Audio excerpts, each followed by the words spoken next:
Well, hey, what's up, everybody? Corey here from Armchair Rockstar. Today, we're here with Scott Reeder. Scott is a long Hello. he's a longtime drummer for Fu Manchu, but today we're here to talk about a rad new project he's been working on and that just hit the ground running. We're going to talk about Jacket Thief. Scott, how are you? Very good. Very good. It's a nice October Southern California evening. Oh, I'd kill for a Southern California evening. We're in St. Louis, so Oh, we're still able to hang out at night on the porch, but the days are limited. yes, it's coming. That's for sure. It is. So I've been jamming the new Jacket Thief record, and we're really digging it. How did this project come to be, man? I just had a lot of ideas that were sitting around for about 4 or 5 years. Uh, a song or two that I had written with a friend of mine, Michael Rosas, in another band. Uh, One dates back to about early 2000s, I think, Nice. and we just never recorded it. He recorded a version, and I wanted to do something that was a little more straight ahead, four on the floor. So that's the first single, the TLFN. And he It's pretty such a much, great song, man. yeah, it's fun. He wrote he wrote the music, and I wrote the lyrics, and so that was kind of the catalyst because I wanted to do something around those songs, but I had other ideas that weren't exactly that. They were pretty varied, and I just wanted to have the opportunity to get them out there. And then I just came upon a time when I figured, well, now's the best time as any. So started doing sessions with Ryan Mall and just basically building a track a day in the session. Do the drums first, then put the guitars down, then do some effects if we needed to, lay a bass track and get the foundation, and then do vocals at the end of the day. And Yeah. then I would send it off to Bob, and Bob would do the leads, and we would come back with it. And we would usually get 1 to 2 songs a day. But if I'd done the record in a straight shot, it would have been 2 weeks because it was only 14 sessions of actual recording. Oh, nice. And then the mix, obviously took a little bit longer, but I would have guessed that from listening. It sounds great. Did thanks. Did it. Yeah. you feel like you got the chance to let any influences shine through that maybe don't get the chance with Fu Manchu? Well, I mean, there's definitely not a chance that anyone in Fu Manchu is going to pick up an acoustic guitar. So that makes, not to say that they can't play them, because they could play circles around me on anything, of course, but that sort of thing is never going to get shined upon. Although it's not something that we dislike. It's just Fu Manchu is what it is, and it's great, So we really don't want to bring that element in. It's not necessary. Yeah. So this is a good outlet for that sort of thing, and also, again, just from a songwriting perspective of having a little bit more melodic chances to do stuff, and fool around with different avenues to go down and amuse myself basically first. That's great. So is this you said you got a couple of songs that go back. How much time do you have in this as far as the writing and things? Did any of this blossom during the pandemic? No, that, I mean, the last song that was written before the sessions. I had some parts for, I think it was Daylight Apparitions was the last one that I Okay. wrote, and that was more, I want to say that was probably the end of 2019. So that's about the newest one. But the other ones, I'd say most of them are probably maybe 4 to 5 years old, not that old. Nice. But TLFN is probably the oldest one. Actually, the song First One from the Skies, that main progression there, that's played in the song, that was something that had been sitting around for quite some time. And then I had the bridge section for quite some time, and I didn't know what to do with it, and because it's kind of awkward, and it doesn't go into the same place. But I'm a big fan of middle eights, and Yeah. I love when a band just takes a complete left turn and then somehow has to find their way back, and you go, what the fuck? I mean, Van Halen is, to me, they're the kings of the middle eight, because you just listen to the middle eight of Somebody Get Me a Doctor, Yeah. or just pretty much anything in their catalog. They just do that thing. And so I've always been intrigued by that and trying to make some sort of, you know, puzzle for yourself and the listener, and seeing if you can pull it off without it becoming part salad, too much salad. Yeah. So that's the kind of thing that was sort of driving me to do this. Is I wanted to see if I could actually pull it off, Yeah. and I think I did. I think you did a damn fine job. Thank you. Does I guess that's probably always something that rattles around when you're in a band, you're doing this great thing together, but there's always this, I imagine, kind of urge to branch out, see what you could do on your own. It depends. I mean, I've had plenty of opportunities to play with other people, which is great. And it's never one of those things where you can't do this. It's never, because we all make music as a living, breathing thing all the time. If it's not for Fu Manchu, then it's for something else that's going on. And so, um, I don't think about too much going, I need to do my own thing, because I just figure I'm not really missing out on anything. But Yeah. now that I've had the opportunity to do it, I'm sort of already working on the next batch of ideas. So, and even just in the past week, I've had stuff, kind of come through, which is great. But there are Yeah. also just things that I've, been kicking around for a while, and then they finally just kind of coalesce. And you Yeah. just I'm always interested in the process of songwriting, though. And I think that it definitely is elbow grease. And especially with this, I mean, there was stuff wasn't done till it was done. Yeah. But also learning enough throughout the years and making records to go like, okay, that's we're gonna leave that alone. That's good.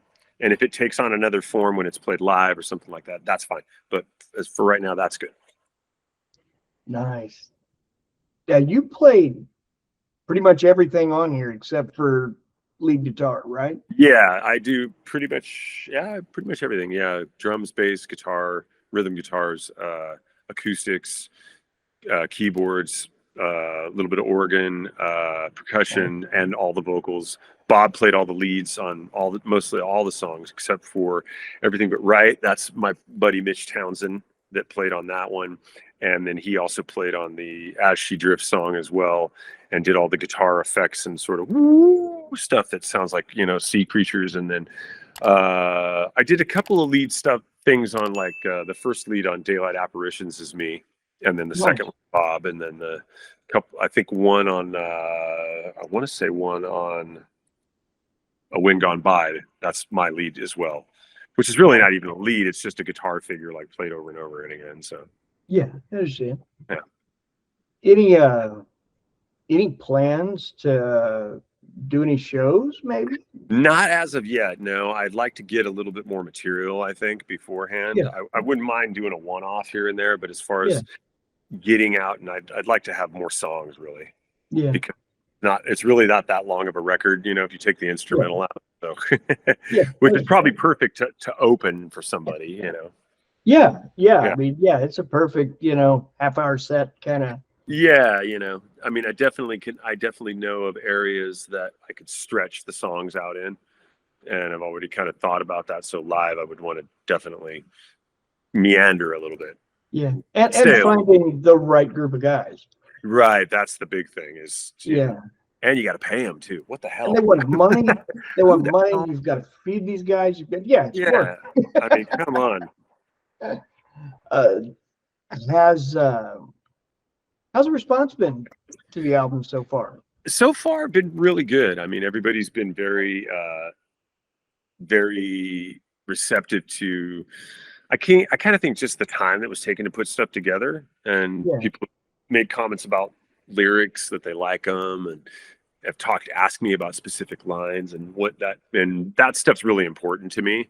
So I've always been a fan of lyrics and how somebody can say something but not be pretentious, and something. It's so hard that's the hardest part, is you writing it's one thing, but like singing it and making a connection with somebody, because that's, no matter what your intention, that's what the song becomes about, is what the lyrics are. So hard thing to do, but so that it's been pretty well received. And yeah, I'm pretty happy with it so far, and hopefully it'll continue to just get out there and layer upon layer and kind of slowly grow and do some stuff that'll maybe be kind of different with some of the tracks. Yeah.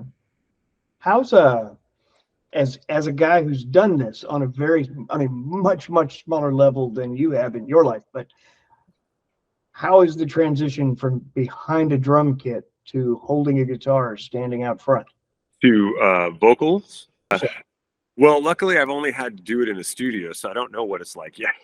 that's I don't know. I could still sit down, but it's I don't have. I guess you if you're gonna sing, you got to be a bit hammy, yeah, and but also the biggest thing that I learned in this, I think, is that you can't let any sort of fears mhm, of really some of the stuff to sing it uh was not easy as far as the range that I had to get up in some of the harmonies, and so you have to use your entire body. You have to emote, for lack of a better yeah, word. And so Ryan was really helpful in that, and the way he set up vocals and allowed me to do that and not feel like anybody was going, yeah,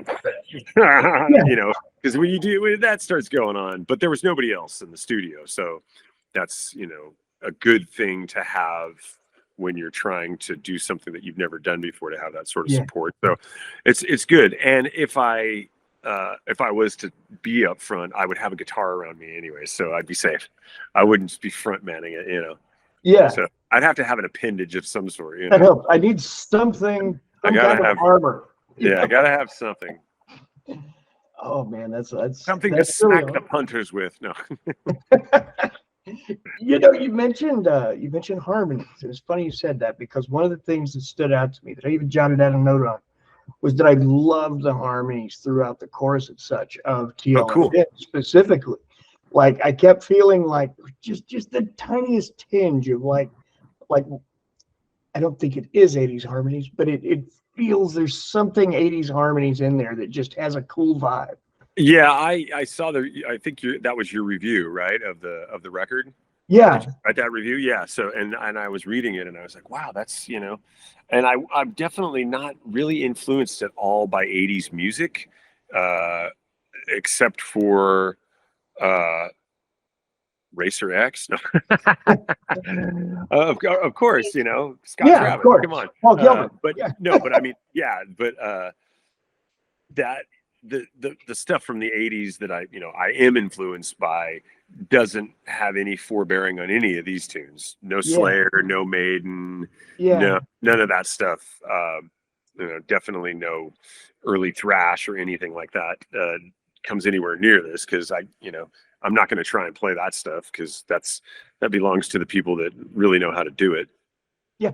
It's a people don't realize from genre to genre just how different everything is sometimes.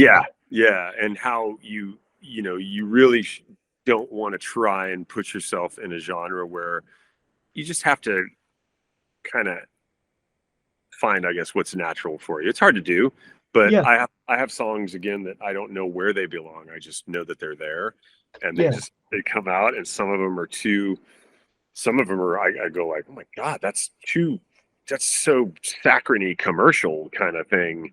But then I go, well, maybe it's just a good song. Maybe it's just that. So that's what was my gauge, really, is just being able to play the songs for people in a yeah, room with people. If I sat down and somebody gets, hey, what do you got? Well, I got this. Oh, cool. What do you got? I got this. You've got something else? Yeah, I got this too. And yeah, have it be, I could trade those songs back and forth with people, like a currency, man. yeah, yeah. I totally get that. Do you have a favorite? I really like Furs and Fires. That's probably my favorite. And I've been listening to As She Drifts quite a bit in the past couple weeks, and for some reason it's just kind of struck me as it kind of that song in particular. I wanted the end of it to be kind of like the Yes song Starship Trooper, where it just kind Yeah, of circles around and around, and it gets more stuff added to it and more stuff added to it. And then as the vocal goes along, the vocal is receding, like it's drifting away from you. Yeah. And that was my idea with it. And so I was like, man, we really pulled that one off. But that one's cool. I love everything but right. I really like Flying Too Low, because that was actually one of the last things written too, because that was an instrumental. And Yeah. I couldn't figure out the running order of the record with 2 instrumentals, but I had the title. And so I started thinking about, this dream that I used to have as a kid where I was flying over the water, and how I felt really exhilarated by it, but I was also scared by it. And I'd never done it in my life. I was just having the dream. And so that's kind of where it came from. And I was on a drive from somewhere, and it took like 10 minutes and I had the lyrics. I was like, okay, is that it? And then I demoed it for Ryan over what we had already recorded. He's like, shit, we got to record that. So it ended up being the first track on the record, And here we are. Yeah, here we are. Exactly. Was there anything in branching out on your own that you thought, I really want to make sure I don't go this route, or that I do go this route? Is there anything like that was kind of a catalyst for you in the process? No, I mean, I just really kind of let the songs dictate that. And Nice. I did want to have continuity. I wanted to have a flow on the record. And so that took some time to get it right. And, what do they say? Bands should break up because of the running order of the record, So when it's one guy, like, do you just sit around and argue with yourself? So I guess that's what you do. Yeah. But I'll bet you do, actually. Mm-hmm. Yeah, you do. To an extent. A lot. I do that with everything. So, but that's really what I wanted to. I wasn't conscious of going like, oh, I don't want to go here and there. I was just kind of like, I want this one to rock a little bit more. I want this one to lay back a little bit more. And really, again, like having the melodies and the vocals be the forefront of things, other stuff kind of has to take a step back. You have to have good supporting riffs. You have to have all those things. So that's really that was the direction. Except for, when it would come to solos or something, I could definitely say to Bob, hey, this is kind of what I'm thinking in this sort of, we have a lot of the same influences. And so he would be like, yeah, cool, I'll do it. And then he would do it 10 times better than that, of course, because that's what he does. So everybody has that buddy. Yes. I'm lucky to have that one for sure. It sounds like, I'm assuming the creative process is very different than the approach that's taken on, say, a Fu Manchu recording for you then. Yeah, there's 4 guys as opposed to 1. Yeah.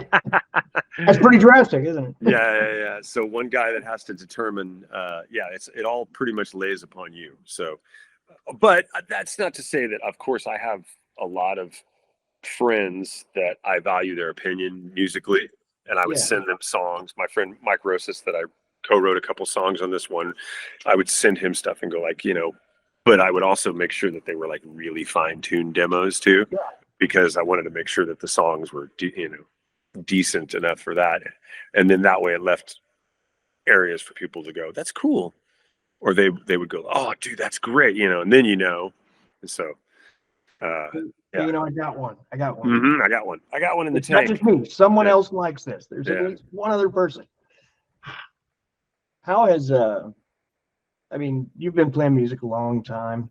How do you feel like you have evolved as a musician, as an artist, throughout the course of your career? Artist, that's a good one. Artists paint stuff. I don't paint anything. Whoa, fireworks. I think, the goal for me is just always just to get better, to be prepared at whatever. With this record, obviously, I went, okay, well, I don't play bass, but I want to do it all myself, because I don't want really somebody to come in and play better than what I could play, and not meaning that it would intimidate me, but it's more like, I think I kind of know what the song needs. Even if I don't really know how to play the instrument, I can kind of force my way through it and learn a new appreciation of bass players. Not that I didn't have one Yeah. before, but again, like the different types of people and how they approach the instrument and how it's heard and how people hear it when they're playing it, as opposed to just, you know, do, do, do, do, do, do, do, do. Sometimes that's all that's necessary. So, yeah, so for me, that's a constant thing, is just getting. Today, when I went to rehearsal with Fu Manchu, and we were rehearsing 4 songs for a thing that we're doing on Saturday for a friend of ours that passed away, kind of a memorial thing. Memorial. I just did that twice, 3 times, 4 times. I just wanted to play those songs better than the last time we played them. Yeah. And that's the key, is always to try and do it better, and then kick it down the line, and then learn a song that you don't know, and learn a chord that you don't know, and go, maybe I could use that. Maybe it'll inspire. Learn a tuning you don't know. Grab a beat that you maybe not have played before. You know, so it's always, that's a never-ending search. And it's like I tell my drum students, I'm like, if you ever stop to think about that you've got this, you should quit, because you're never going to get it. You're never going to have it. You're never going to have it. You might have it a couple of days, but then it's going to leave you, and you're going to just have to practice to get it. You know, so it's like you can have it more than other people. Yeah, you got to be. It goes. You know, they always say things are like riding a bike. I'll tell you what. I got on a bike a couple of years ago. That shit's not easy when you haven't done it forever. You got to keep your hands, and luckily I play every day in some capacity, so so that's good. And I have guitars around the house that I pick up. You know, when this is done, I'll probably pick up some guitars before I go on a bike ride, just to do it. But yeah, it's just always about trying to get better and learn new stuff constantly. Do you and Fu Manchu have anything going right now? Or we're getting ready to record a new album, actually, coming up. New drums, or we're gonna start first week in November. Oh, right around the corner. Oh, I'm hoping that we'll do a May release. Yeah. Nice. So that'll be done. Doing a new record with this project that I have with Bob and Tony from the Adolescents and the other Scott Reeder, called the Sun and Sail Club. And that'll be our 3rd record, and that's getting done right now as well. And then, you know, we have a few reissue things coming out for Fu Manchu, and live records being reissued. We're compiling all of our 12-inch material from the past 3 years and putting that all on a record in an album running order. So it's a specific release for that, for Record Store Day in Europe. And gotta love Record Store Day. I live for it. Man. Yeah. Every day is Record Store Day, but there's a lot of stuff going on. Yeah. Has that been, has kind of a resurgence of vinyl been good for the band? Has that been that's pretty much our bread and butter. You know, that's what we do. And we've always done it. It's always been a thing. I mean, even when I wasn't in the band, they had great vinyl, and the 90s was a great time for that too. And I think a lot of people started gravitating towards that in trying to get away from the CD. So it's like, I didn't even make a CD for this record, because it's just, you know, no one really listens to them.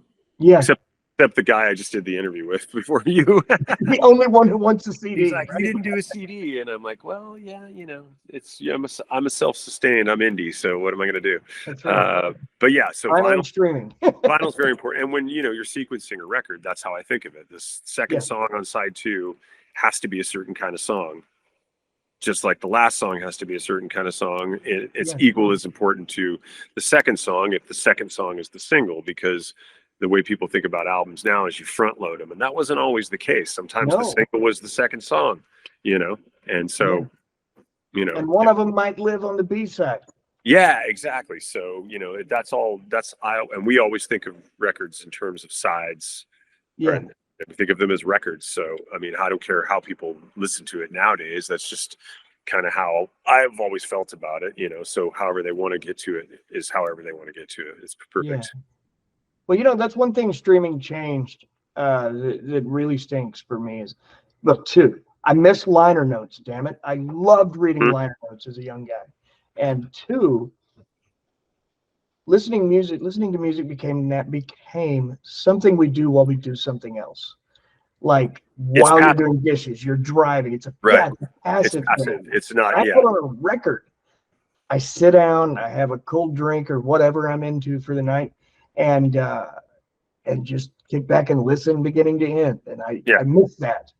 Yeah. That's what it, to me, that's what I wanted this record to be. I didn't want it to be a passive listening experience. I wanted it to be, you know, immersive, you know, Yes. and from beginning to end and have continuity and all those things. So that's uh, that's the goal, really, you know, Nice. and I think it was achieved pretty much. Very much. I agree. It's a solid Cool. record, man. Cool, man. Thank you. Uh, any young artists or bands you're into these days? I do. I really like the Once and Future band. Mhm. I'm into. I like Bad Bad Not Good. I like those guys a lot. Um, King Gizzard. I like, Oh, they're you great. know, for sure. Who else is kind of on my radar? I do like this guitar duo called Hermanos Gutierrez. They're Yes. yes, they're really good. That's the kind of stuff that I'm sort of gravitating towards, you know. And Yeah. I like our bass player Brad Davis's new record, Gods of Sometimes. Nice. Uh, I didn't check that one out. I need to do that. it's good. It's really good. And yeah, actually, him and the guy Andrew Giacomakis that he did it with, they're recording drums for this new Fu Manchu record. Yeah, Nice. yeah. Great studio, and so you know those are the kind of things that are newer that I really like. You know, I mean, Yeah. I still listen to like a lot of '90s music, a lot of Melvin, Clutch. Nice. Those are kind of mainstays, Clutch. and then you know, Soundgarden or you know, some Tad, and Oh then you wow. know, then some Bill Evans and some, you know, and to balance it all out, and Yeah. you know, a lot of Pink Floyd, you know, A lot of still, Pink Floyd. you know, I just went back and bought most of their catalog on vinyl a couple of months ago because what, yeah, I just didn't have it all, and they reissued so much stuff, and the new pressings sound great. So I've been on a Floyd kick for a little bit. yeah, all that early years stuff that they put out in that early years box set, that's kind of like my favorite era, and it's Yeah. really great, you know. There's just so much you see things forming, and you go like, Oh wow. yeah. They just know, you know, if you ever get a chance that exhibit comes to your town, that their mortal remains, go see Yeah. that. It's I insane. will. It's insanely good. I could have spent 3 or 4 more hours in there, you know. Oh wow. I'll have to. I'll keep an eye out for it, man. I Yeah. appreciate it. One last quick question. Hmm. At this stage in your career, is there any advice you would give to young musicians today to take that step? As far as, you know, if you're looking to make it, you're looking to build a career out of yourself as a musician, what one piece of advice, what one major mistake have you made in your life you would absolutely encourage them to miss? I've been pretty lucky that I haven't really made any, I mean, musical mistakes. As That's far all. no, and I don't mean that in a way of everything's perfect. I just mean that everything that I've played on and every album that I've ever done, I've been able to go back and listen to it and go like, you know, that's actually it holds up, you know. Yeah. And I think my playing is I think the main thing I would tell anybody is learn to play your damn instrument. Learn to sing, learn to do it for real, and then go out and play live. Because if you suck live, no one's gonna care. No. And if you suck live, go do something else. You know, Yeah. don't get a tape machine, don't get loops and tracks that you sing to just because, you know, because if you do that, you're not a musician. You don't you're a cake baker, you know. Yeah. That's exactly what you are. You're taking stuff that other people have created and uh, you know, living off it. So I would just say, you know, don't listen to me. No, but yeah, I just think, you know, yeah, if you want to call yourself a mechanic, you can actually work on something. If you want to call yourself a musician, you can play your instrument and know that you just got to get better. You know, you got to constantly get better. Get out, And then, do the thing. You're gonna suck. We all sucked when we started. You're gonna write songs that you have to write songs that suck. You have to to get to good ones. You know, Yeah, just like that's anything else. exactly right. So I mean, I'm still trying to get to good ones. So we'll see. Oh man. Well, Scott, thanks so much for joining Yeah. us today. Thank you. Where can listeners go to learn more about Jacket Thief? The vinyl's up for sale in Bandcamp. So you can get it in the US there, or Cargo Music worldwide. And then the streaming is obviously everywhere. It's on the social media platforms, you know, the Facebook and just the Insta. There's no TikTok or anything like that. So, Right on. But that is pretty much, yeah. I mean, you could find it anywhere out there. Nice. Yeah. Well, everyone, thanks so much for joining us today, for watching. Go pick up a copy of Jacket Thief's Lights Out on the Shore. Trust me, you won't be disappointed. For more interviews like this and with other hot rock and roll bands today, visit armchairrockstar.com. Give us a follow on YouTube and all the other social platforms. Till next time, thanks for watching. Thank you, sir.